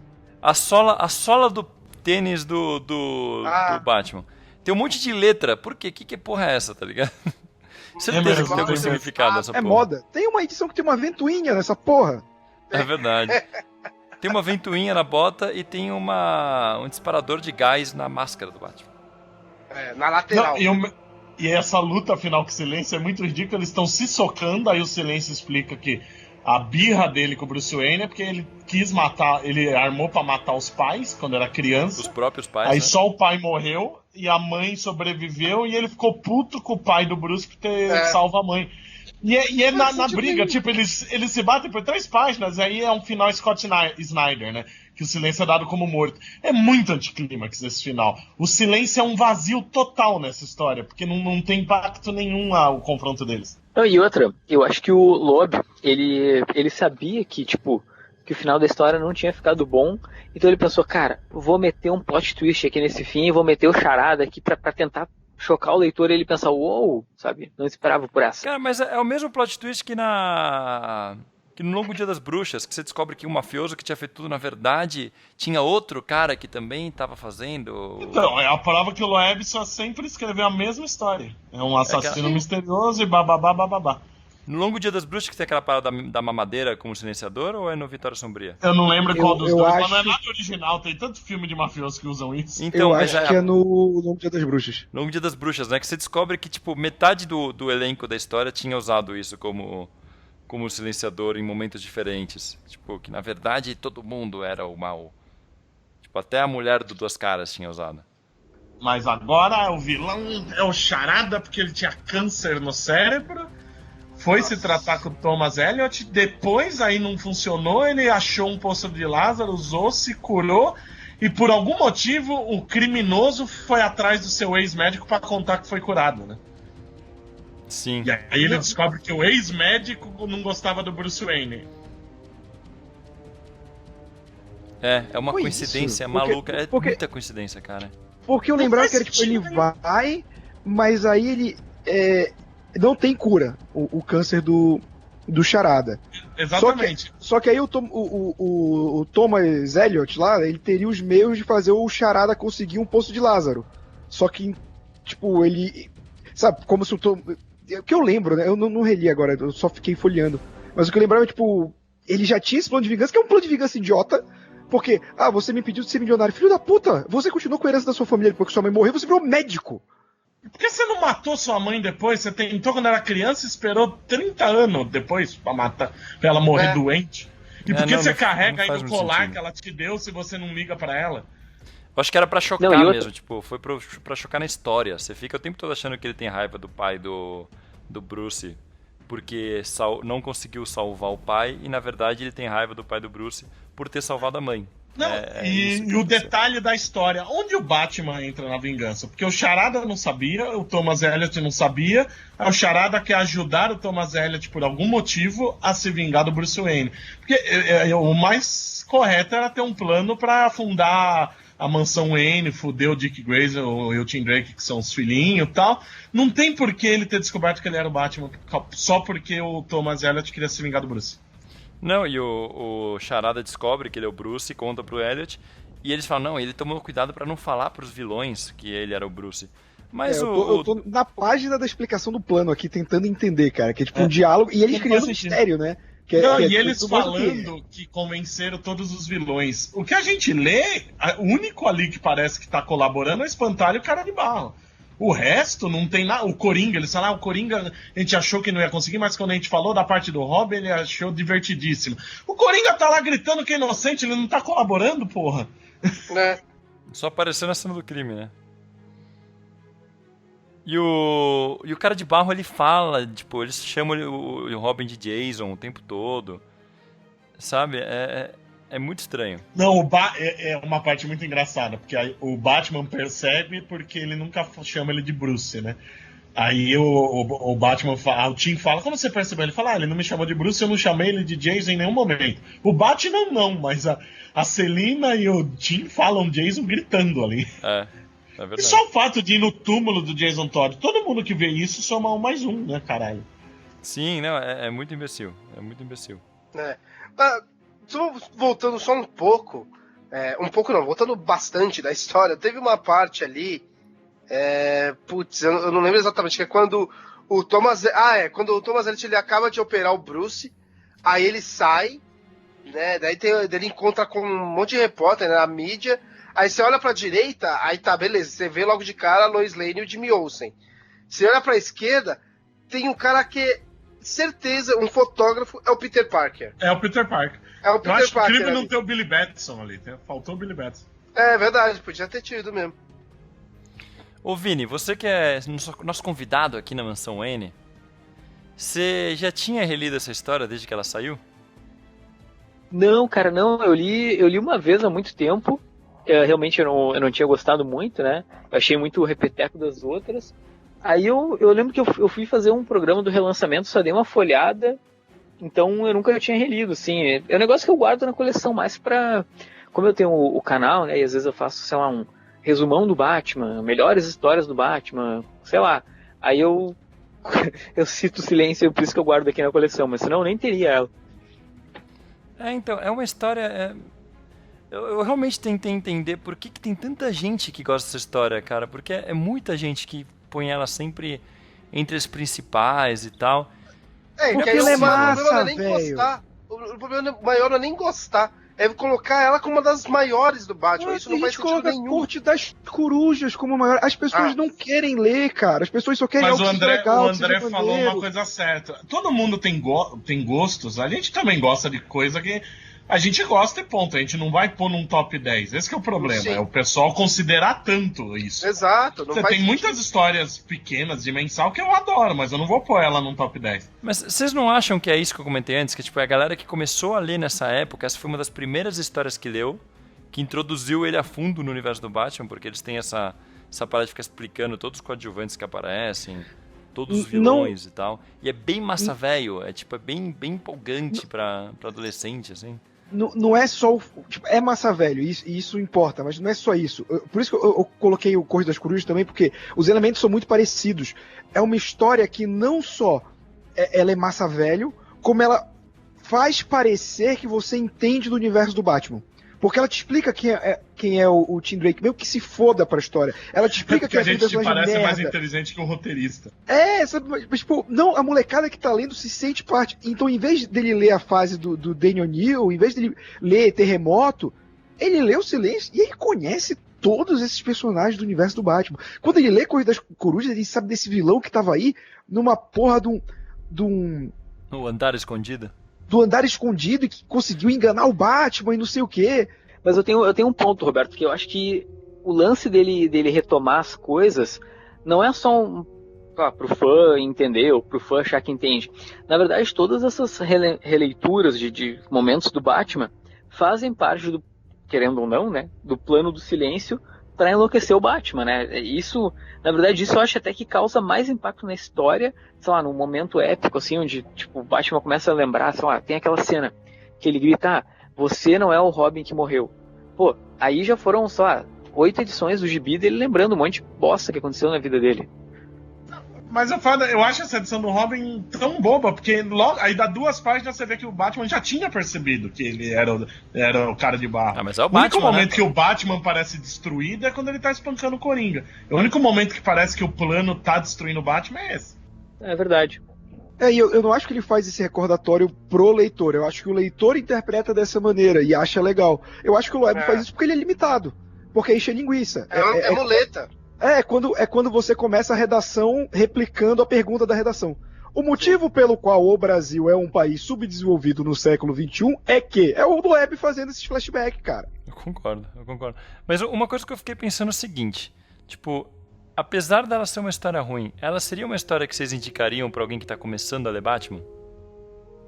Se eu odeio a pessoa, sim. Não, é que eu quero fiquei que ela pensando pare de nisso, falar tipo, comigo. se eu tenho um primo adolescente, pré-adolescente, mais do que adolescente, que tá começando a querer algumas coisas, se interessou por alguma coisa do Batman bem por alto, eu acho que é uma história interessante pra pegar, tipo, nessa idade que tá começando a conhecer o universo do Batman. Eu acho que não, mas tirando a brincadeira que a gente não gosta, ela apresenta os personagens e tal, e aí entra no que a gente falou do pessoal que gosta do Scott Snyder, na Noite das Coisas. As pessoas gostam disso, porque começou a ler isso, e só que a história bosta assim, você dá uma coisa melhor, o cara vai achar ruim. Mas, então, sei lá, cara. Então, assim, pra mim, eu pensar assim, pô, eu vou recomendar isso pra alguém que tá começando a ler. Aí eu paro e penso, mas tem tanta história melhor pra uma pessoa ler, tá ligado? Que aí, eu entendo o seu ponto, Carlos, tipo, é uma leitura muito fácil. Exato. E que te introduz bastante no universo. E assim, você lê, você vê, tipo, o que o Vini falou, são momentos marcantes em toda a página. Toda a página ou tem uma porrada, ou tem uma pose, ou tem alguma coisa acontecendo, tipo, ter tudo isso. E são poucos quadros e pouco texto, então, tipo, é muito fácil de ler. E é uma coisa que tá sempre sendo republicada, sabe? Você sempre acha fácil. Sim. Olha, eu não sei como é que vai ser a porra da animação desse ano, mas vai ser melhor que o Gibi, com certeza. Olha, eu não aposto minhas fichas nisso não, mas eu não daria pra ninguém começar a ler, cara, porque história é ruim, foda-se, sabe? Talvez pra uma criança que gosta de ver a esposa do Jim Lee e tal, que não sabe ler direito, pô, beleza, pra ver quem é o Coringa. Cara, dá um Gibi do Batman Animated, que é simples e ela vai se divertir mais. Não, e como eu falei, é tipo, é simples. Cara, tudo bem, tem muita história simples que é boa, sabe? Eu não vou dar uma história ruim só porque tem todo o universo do Batman. Sim. Sabe? Até porque você não é obrigado a conhecer todo o universo de uma porrada só. Curiosidade, comparando agora que vocês citaram, né? O que é melhor? Corte das Corujas ou Silêncio? Nossa senhora. Caralho. Corte das Corujas é mais curto, a gente sofre menos. É verdade. É um bom ponto. Mas é da mesma escola. Mas assim, se tiver que... Não, ainda é Corte das Corujas. Eu acho Corte das Corujas um pouco melhor. Eu acho que o maior problema das Cortes das Corujas... Você tá usando um termo melhor nessa discussão, bicho. Menos pior. Menos pior. Vamos dizer assim, Corte das Corujas, pra mim, o grande problema é o final, saca? É uma parada que começa, parece que vai acontecer alguma coisa e acaba. Sabe? Mas, sei lá. Eu vou botar o Corte das Corujas é pior do que Silêncio mesmo. Porque a Corte dá essa impressão que vai ser um negócio épico e de repente acaba do nada. O Silêncio em nenhum momento parece épico. Eu tô falando que vocês foram pro Scott Snyder, não foram vacinados, cara. Quando você percebe que ele é o Loeb do século XXI, você já vai vacinado pro cara. O problema da Corte das Corujas é que ela vem depois do único arco bom que ele fez, né? Mas outro dia a gente faz um programa sobre a Corte das Corujas. Não, mas eu vou botar o ódio em duas vertentes. Silêncio é pior. É pior do que Corte das Corujas. Mas quem gosta de Corte das Corujas é mais irritante do que quem gosta de Silêncio. Então, mas provavelmente quem gosta de Corte das Corujas gosta de Silêncio. Então, mas a pessoa pra gostar de qualquer um dos dois já é Dodói.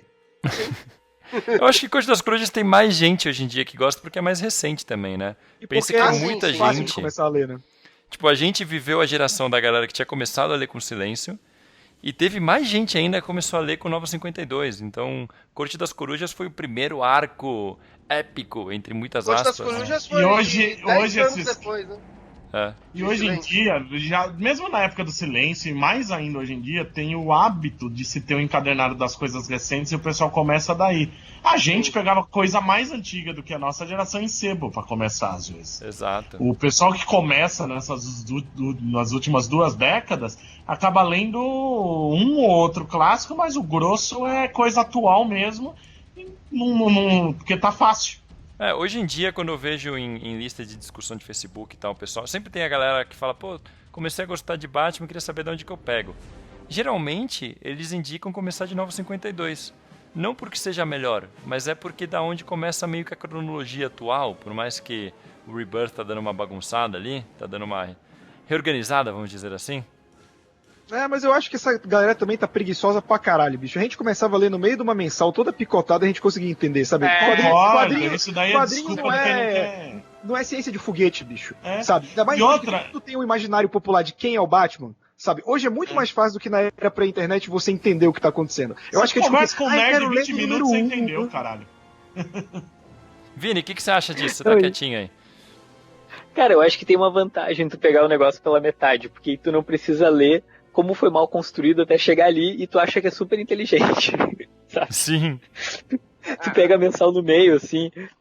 Mas O Vini é dono de grupo de quadrinho, cara. Se tem alguma pessoa que entende de pessoas que se acham inteligentes por ler meio arco, é ele. Cara, não, vocês passaram a palavra pra mim, eu tava lembrando que a primeira vez que eu li o Silêncio, tipo, posso fugir do assunto? Não fugir, mas posso tangenciar um pouquinho o assunto? Por favor. Claro. Cara, eu lembro que eu li assim, e quando eu terminei a história, eu tava começando a ler quadrinho, né? Eu tenho a edição, não começando, sei lá, tava me dedicando mais aos quadrinhos de verdade, assim. Eu tenho, tipo, aquela primeira edição encadernada da Panini capa cartão, sabe? E aí, eu lembro que eu terminei de ler a história, assim, e fiquei... Porque esse lance do casaco, eu jurava que a culpa era minha quando eu li, cara. Eu pensei, cara, acho que eu que não entendi que o desenho deve ser, o casaco deve ser diferente. Eu tô achando que os casacos são tudo igual. Agora, vendo de novo, depois de muito tempo, eu penso, puta, que besteira, cara. O cara tentou me enganar botando o mesmo casaco em todo mundo, cara. Meu Deus, olha que coisa imbecil, sabe? Roteiro preguiçoso, né, cara? Óbvio. Muito, mano. Sabe uma coisa que a gente não falou, que é a coisa mais absurda da história? Por que silêncio? A única fiapo de explicação é a musiquinha que o Espantalho canta. Vai se Exato. fuder, Não, ele... cara. O Charada explica no final e ele fala que é exatamente por causa dessa música, que ele brincava, o Espantalho começou a É falar, uma piada interna, né? e aí eles acabou pegando. É o Acabou codinome, pegando é o quem, codinome né, mais cara? idiota. E aí fica esse negócio de Rush, né? Que é usado pra falar baixo também. E o silêncio fala como se estivesse sussurrando. Por quê? Aham. Então, isso eu entendi a função narrativa, que é ruim, é preguiçosa. Mas a ideia é, ele está falando baixo e com os barulhos da cidade eu não consigo identificar a voz dele. E por causa Aliás- das ataduras também, bloqueia a voz, blá blá blá. Isso até que vai, né? Mas era pra ter tido uma continuação em 6 edições, né? Era pra ter tido mais um arco. Só que aí cada um teve 500 projetos e nunca saiu. Talvez por isso o silêncio apareça de verdade em 3 páginas, né? Eu acho que eles foram fazer essa continuação porque se empolgaram. Mas o negócio não saiu nunca. Porque Nunca depois saiu. teve E aí- algumas continuações, né, dessa história. O Silêncio voltou várias vezes e o Paul Dini Muito basicamente melhor. pegou ele e reformulou o personagem completamente, transformou ele num personagem muito mais é o interessante. único cara que soube usar o silêncio, né? Tanto que a trama que é usada do Silêncio até hoje é o que foi introduzido pelo Paul Dini depois. Sim, Que que só é a pra- única, pra porque lá quem- ele tem motivações, tem o motivo de ser ali. Né? Tipo, Lá é eles tudo aprofundam essa inveja que ele tem do Bruce. E pra quem não viu, pra entender o que rola, basicamente ele faz uma cirurgia plástica pra ficar igual ao Bruce Wayne. Então, até hoje, sempre que usam ele, eles brincam com essa parada dele ter aparência exatamente igual ao do Bruce, porque ele tem uma obsessão maluca com o Bruce Wayne. Gente, vamos imaginar por um segundo o editorial da DC chegando pro Paul Dini. Então, a gente precisa que tu arrume um negócio pra gente. Tá meio ruim a coisa. A gente precisa que tu resolva essa bomba. A história vendeu. A gente não quer que tu crie um novo personagem, porque tem que continuar dali pra fazer aquela porra fazer sentido. Então, se vira aí, amigo. Tem um outro arco, não lembro quem que escreveu, que é o Silêncio junto com o Prometheus. Vocês lembram disso? Que tem o Arqueiro Verde e tudo. Não é do Judge É Winnie? horrível. Eu Que acho que é do Winnick. O Prometheus, que era o Horrível. maior lutador do mundo, o cara que conseguia derrotar o Aí Batman, eles vira um inventam que é o capanga. irmão do Prometheus pra justificar. Nossa senhora. Depois eles inventam isso, né? Mas na época não era o Prometheus que tinha virado capanga do Silêncio. Tem muita coisa que Muito tem ruim. retcon. Essa parada que a gente comentou do cara de barro se passando pelo Jason Todd, tempos depois o Jason Todd realmente ressuscita. E aí eles dizem que naquela cena era o Jason Todd de verdade, que fez um acordo com o Cara de Barro. E ele se passa, ele luta com o Batman, fala aquele monte de coisa de verdade, foge, e aí virando uma esquina ele troca de lugar com o Cara de Barro, e aí o Cara de Barro revela que não era o Jason de verdade. Isso é trapalhões pra caralho, né? Então, a história já é muito, conspiração em cima de conspiração, e os caras não me enfiam isso no meio, sabe? Não encaixa muito sabe bem. Que é mais ridículo? Porque dentro da história tem uma ponta mesmo, né? Porque o túmulo do Jason tá vazio mesmo. Sim. E isso fica aberto. O Loeb deixa muita coisa em aberto nessa história. Por exemplo, ele traz o Harvey de volta para praticamente nada, né? O Harvey Dent volta a ser advogado e ninguém fala como que ele conseguiu, né? Depois de anos sendo um puta criminoso. Ele já faz uma plástica e já volta a ser advogado. E isso fica jogado. Tempos depois que eles vão trazer o Duas Caras de volta, vão usar isso um pouco. Alguém lembra como ele vira Duas Caras de novo? Eu lembro. Foi, naquela minissérie 52, que teve um salto de um ano, o Batman deixa o Ele Harvey ficou Dent. todo esse tempo sendo Harvey Dent? Ficou. Caralho. Todo esse tempo. Aí depois... Eu achei que ele tinha virado Duas Caras, aí depois ele vira Harvey Dent de novo. Não, esse tempo todo, ele fica muito tempo sendo Harvey Dent e não sendo usado. Ninguém sabe o que fazer com ele. O Bruce volta a confiar nele, deixa ele como guardião de Gotham por um ano. Que também não é muito eu usado. sempre achei sem sentido ele deixar o Harvey, mas agora vendo que ele passou uns anos sendo o Harvey normal, Exato. até que ficou com mais sentido, velho. Aí depois ele pira de novo e ele mesmo joga o ácido nele mesmo. Assim, cara. Isso eu lembrava. Então. Fica um tempão dele como Harvey. Tem várias coisinhas, assim. Tem uma coisa que eu achei interessante, que eles trabalham um pouco a relação da Era Venenosa com a Arlequina, bem rapidinho, mas fica até o gancho pro relacionamento que elas acabaram desenvolvendo depois. Na verdade, não é que eles desenvolvem. O Batman cita que a Arlequina tem agido em Metrópolis com a Era, porque no gibi mensal da Arlequina da época já estava acontecendo. Entendi. É verdade, tinha mensal da Arlequina nessa época que eu não li essa revista. Essa é aquela que você leu pro programa da Arlequina? Isso, que era boa, diferente das atuais. Diferente disso que a gente acabou de ler também. Mas então é isso, acho que a gente pode... Já tá o programa com mais de 1 hora, né? Não, tem só mais um detalhezinho. A adaptação que quase foram né? Já fazia tempo que a DC queria adaptar isso em animação. Primeiro eles tentaram em episódios daquela série O Batman. Só que aí a própria DC achou que era uma história meio esquisita, que não se encaixava com o estilo do desenho. Eles acabaram criando um novo vilão chamado Rumor e fizeram um episódio que lembrava vagamente Silêncio. Lá para 2007 isso. Aí em 2010 eles quiseram fazer um longa-metragem, mas não nesse universo DC mais tradicional. O próprio O Batman teve um longa-metragem, né, que é aquele Batman vs Drácula, que fez um sucesso razoável. Aí eles quiseram também fazer uma adaptação nesse universo de Silêncio. Não rolou. Demorou pra cacete, agora que vai ter, né, nos próximos meses, que tá saindo nos Estados Unidos. Que vai ser dentro do universo tradicional animado da DC atual. Dos filmes, né? Então sim, vai e ser, até vai ter o Damian.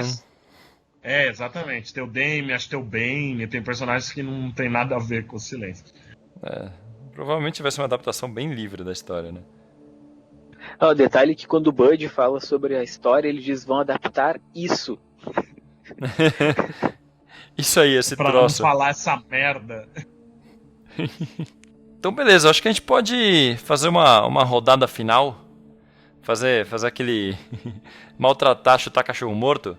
Que é pedir pra cada um falar um momento marcante da história. Não precisa ser bom ou ruim. O que você quiser. Pode ser um momento horrível, pode ser um momento bom. A gente pode perguntar se a pessoa prefere esfaquear o Loeb ou o Jim Lee. Nem brinca com isso, que agora que o Tom King tá sendo ameaçado real, fica até meio assim de algum ouvinte levar a sério. Você enfileira os dois e você pega uma faca grande. Aí é uma só. Uma lança.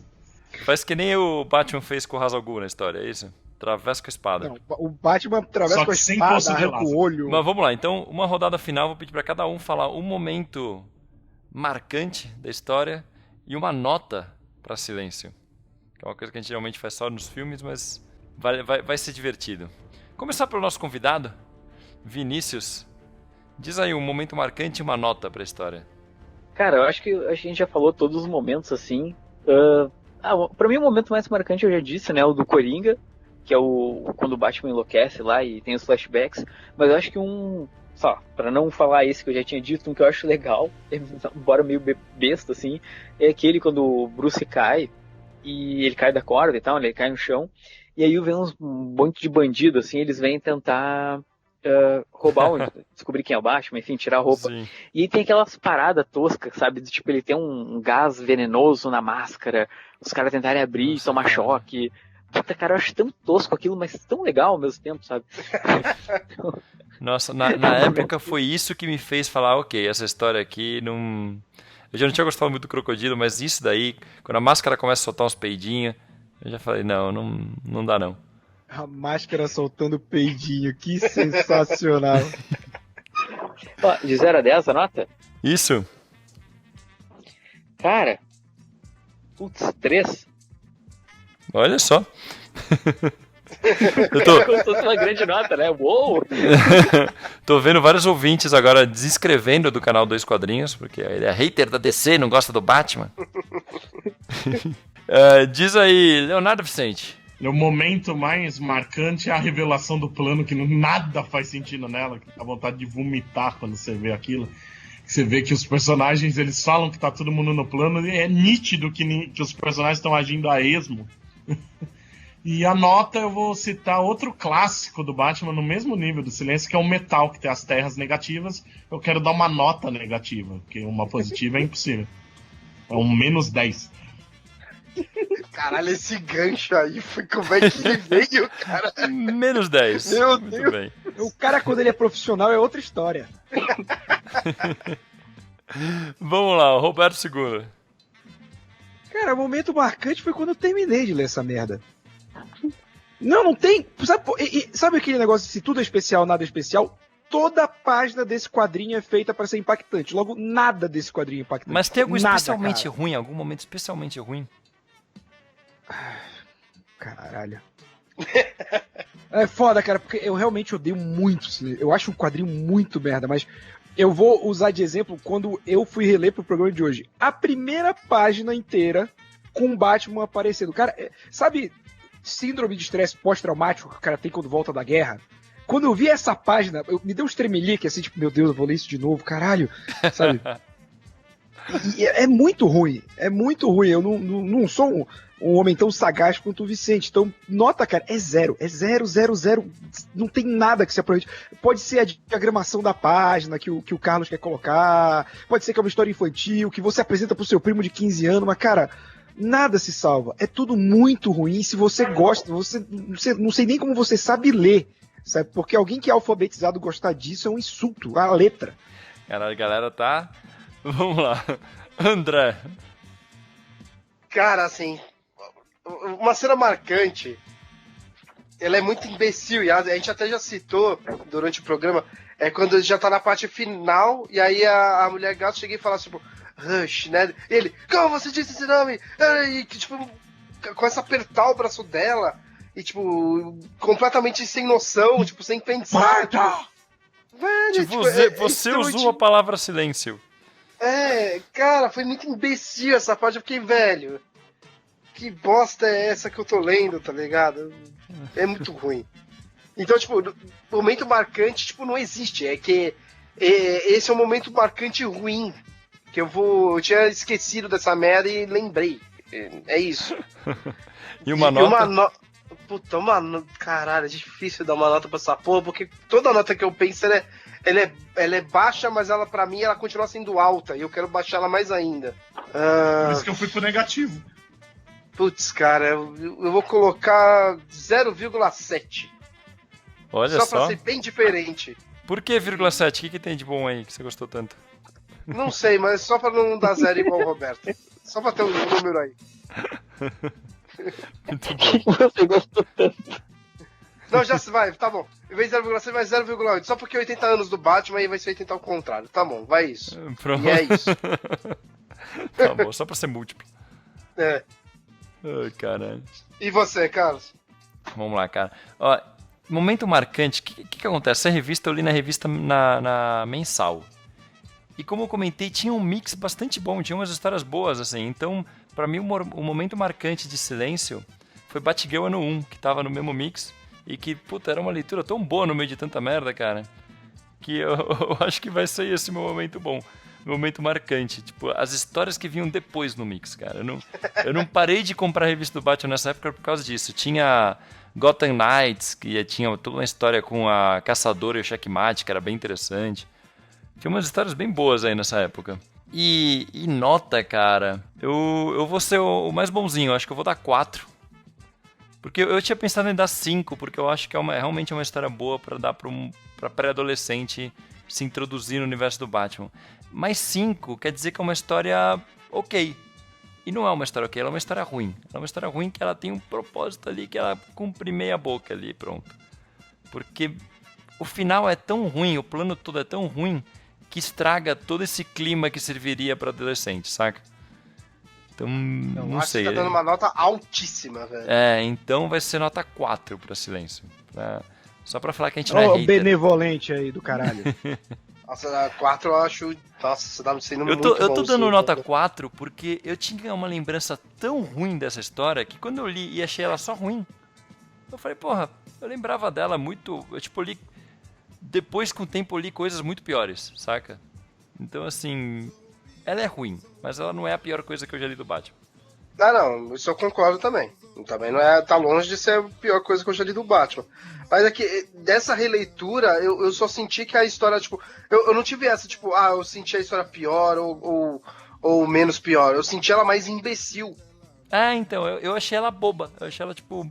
Eu fico ofendido cada vez que um de vocês fala essa história. Onde que tem história? Essa caralha. Então, sabe quando aqueles desenhos animados que tinha, que é tipo, ou desenho animado, livro infantil, que é pra criança, pra entender algum assunto, tipo, você tem que aprender, aqueles desenhos animados, a história americana, e eles criam um fiapo de história bem ruim, que o cara vai ter que passar pelos presidentes e tal. Isso serve pra alfabetizar uma criança, e se for na edição atual da Panini, provavelmente nem pra alfabetizar. Porque vai estar cheio de erro, né? Mas me lembrou isso, sabe? Tipo, é uma história ruim, tosca que eles fazem, eles criam um personagem novo, sem sentido nenhum, só pra ir você ir passando por todo o universo do Batman, entendendo quem é cada um, sabe? Tipo, olá, senhor comissário, tudo bom? Estou procurando silêncio, você viu ele? Tipo, sabe uma coisinha assim, sabe? Faltou um trenzinho falante na história pra fechar. Tem que ter. Então é isso, uma nota 4.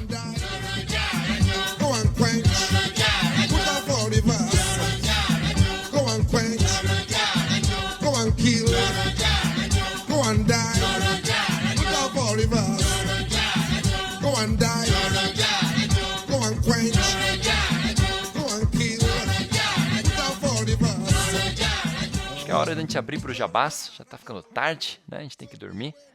Então eu vou começar sempre, como sempre, agradecendo ao nosso convidado, o Vinícius. Muito obrigado por voltar aqui para a Mansão Wayne depois desse tempão.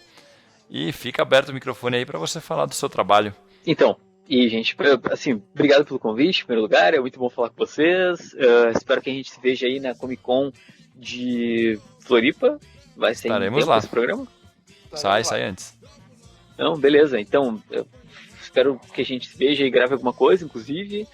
E o que eu tenho que comentar, cara? Olha só, tem um canal de vídeos, se tu der uma olhada agora lá no YouTube, tu digita 2 quadrinhos, do jeito que tu quiser, tipo, tu pode botar um número, pode escrever o texto, que tu vai encontrar eu me filmando e falando sobre o quadrinho, tá? A ideia é te manter atualizado, tipo, das últimas coisas que estão saindo, te orientar com alguma coisa.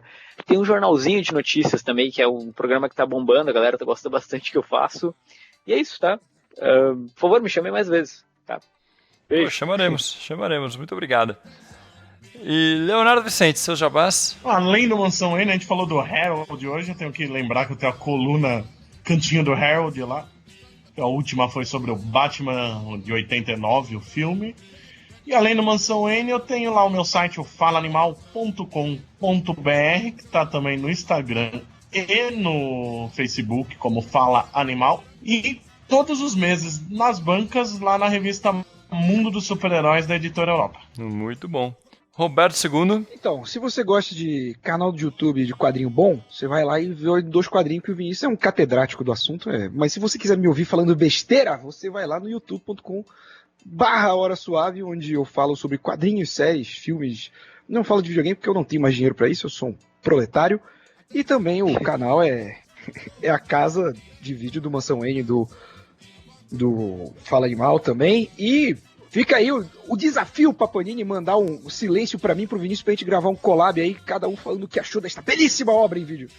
Olha, Zaga, depois desse programa eles com certeza vão mandar pra vocês promoverem a história. Claro, bem. Porra. A melhor escolha que eles podem fazer pra pegar umas aspas pra colocar na contracapa. Pessoa vai entregar. Vai estar lá, uma obra marcante. Roberto II. Muito bom. E André, quem quiser achar o Mansão N nas redes sociais, vai aonde? Vocês podem começar acessando facebook.com/Mansão N Podcast. Muitos posts, não do Jim Lee. Tá, já deve ter tido algum, mas mínimo. Vários posts legais sobre o Batman e seu universo. Tem também o nosso Twitter, que é o @mansão_UN, e também o nosso Instagram, que leva o nome do nosso site, @mansãon.com.br. E o nosso site, hein, Carlos? Como é que é? O nosso site também é mansãon.com.br. É mesmo? É verdade.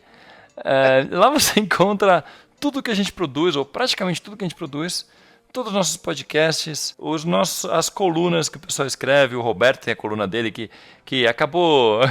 Está prometendo, faz tanto tempo um texto do silêncio, a gente acabou gravando um podcast, então acho que agora já podemos encerrar essa epopeia de silêncio. Pode gravar ainda um vídeo e fazer um texto, cara, pra destilar os ódios em todas as mídias. Grava, sei lá, faz um sinal em libras, assim, pra galera. A gente pode fazer um curta-metragem, inclusive, adaptando o silêncio à realidade brasileira. Pode fazer um stop motion. A gente esqueceu de uma coisa importante. A gente pode fazer o silêncio introduzindo mais 2 personagens. O Soldado Desconhecido e o Homem Negativo. Exatamente. Ô Carlos. Diga. E assim, ó, vamos supor que o Jim Lee ou o Jeff Loeb venham aí pra CCXP. Eu só quero ver o Roberto indo pra cima deles, batendo nos caras, né? Porque do jeito que ele falou, ele odeia. Eu vou ser o cara que vai pegar uma cadeira e vai entregar na mão do Roberto. Óbvio. Ver o que ele... Aí vai chegar lá e vai tirar foto com os caras. Vai chorar, vai abraçar. Não, Vai levar o silêncio pra autografar? Eu queria deixar bem claro aqui que eu sou um arrombado, mas eu sou um arrombado com princípios. E existem muito mais motivos pra eu dar cadeirada no Loeb e no Jim Lee do que só silêncio. Isso é por ter traído o Alan Moore, seu filho da puta! Pá! Aí é tipo Trapalhões 3, assim, pá, pá, pá! É assim, bonito pra caralho.